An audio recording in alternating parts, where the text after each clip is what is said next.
Good morning, students. Let's continue our chapter Devotional Paths to the Divine. तो प्यारे बच्चों, इसमें हम लोग भगवान की भक्ति जो है, जिसको हम भक्ति मूवमेंट या सूफी मूवमेंट है, इनके बारे में पढ़ रहे हैं। इसमें हम लोगों ने पढ़ा that God is the supreme power. कुछ जो लोग हैं वो बर्थ और रीबर्थ में बिलीव करते हैं। तो उन्होंने कहा कि जैसा इंसान ने कर्म किए होंगे तो उसी हिसाब से उसका जन्म होता है। मानो किसी ने बहुत ऊंचे अच्छे काम किए हैं तो वो उतनी ही ऊंची फैमिली में जाता है, जिसने बुरे काम किए हैं तो वो उतनी ही नीची फैमिली में, उतनी ही लोअर कास्ट में जाता है। लेकिन कुछ लोग जो हैं वो इस आइडिया से बिल्कुल भी सहमत नहीं थे।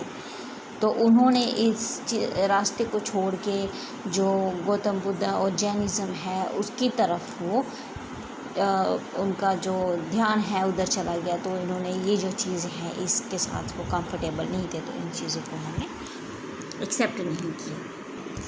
न्यू काइंड ऑफ भक्ति इन साउथ इंडिया में एक नई तरह की भक्ति आई थी, नायनार्स एंड अलवार्स। तो ये एक नई रिलीजियस मूवमेंट थी।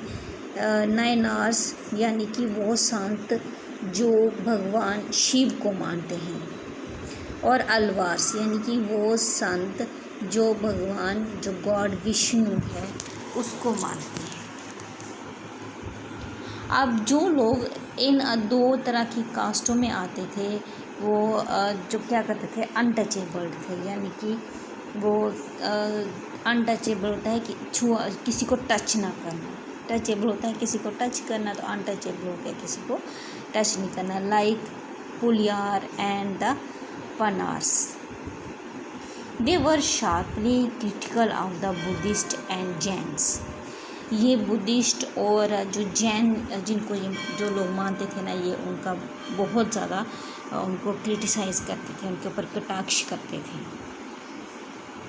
और ये भगवान जो शिव हैं उनसे प्यार करते थे, जो भगवान विष्णु हैं जो उन्होंने रास्ते बताए हैं सॉल्वेशन यानी कि मोक्ष प्राप्त करने के, जो उन्होंने रास्ते बताए हैं इन्होंने उसको माना है। और जो उन्होंने ये माना है कि जो आइडियल्स ऑफ लव है और हीरोइज्म है are found in the Sangam literature, जो कि तमिल लिटरेचर है। तो उसमें भक्ति की जो वैल्यूज़ हैं वो दी गई हैं। अब ये जो नायनार्स और अलवार्स हैं ये एक जगह से दूसरी जगह जाते थे, पोइम्स जो हैं वो भगवान के लिए बनाते थे, उनकी तारीफ़ उनकी प्रेज़ करते थे और गांव में जाके घूमते थे और जो गाने वगैरह हैं वो गाते थे।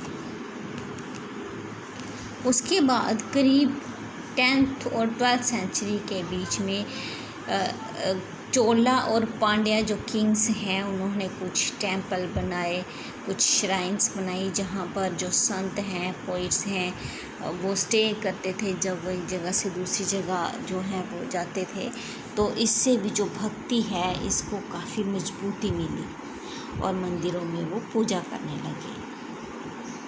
ये एक ऐसा टाइम था जब जो पोएम है वो भगवान के लिए बनाई जाती थी और उनकी जो धार्मिक लाइफ है, जो अलवार्स और नायनार्स हैं वो कंपोज की जाती थी।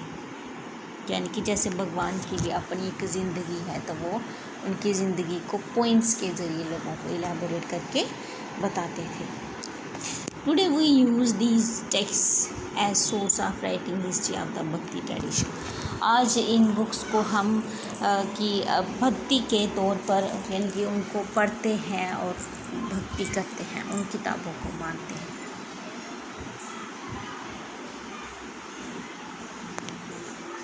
ठीक है।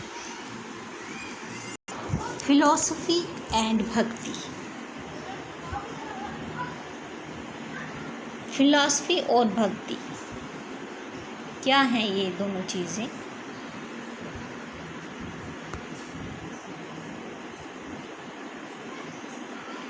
Shankara, one of the most influential philosopher of India. ये इंडिया के बहुत ही प्रभावित फ़िलासफ़र हैं, जो कि 8th सेंचुरी के आसपास केरला में इनका जन्म हुआ था, और ये अद्वितीय को मानते थे।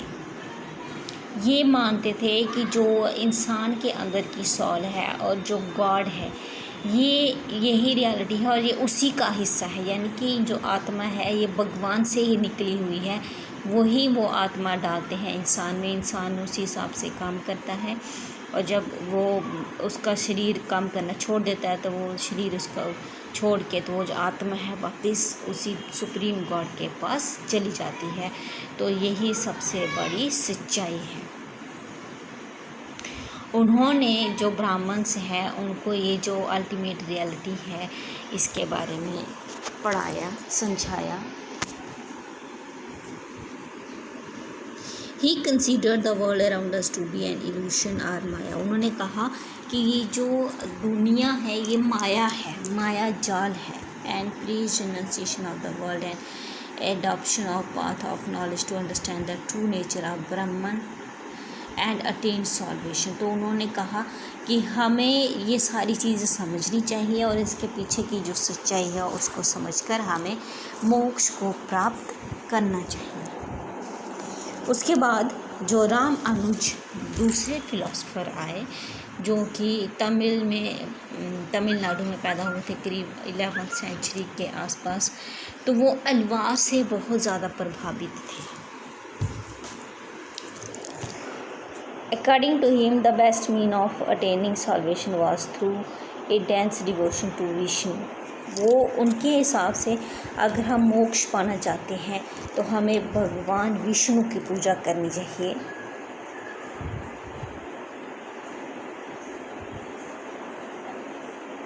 वो कहते हैं कि जो भगवान विष्णु है वो हमें सुप्रीम गॉड से जोड़ कर रखते हैं।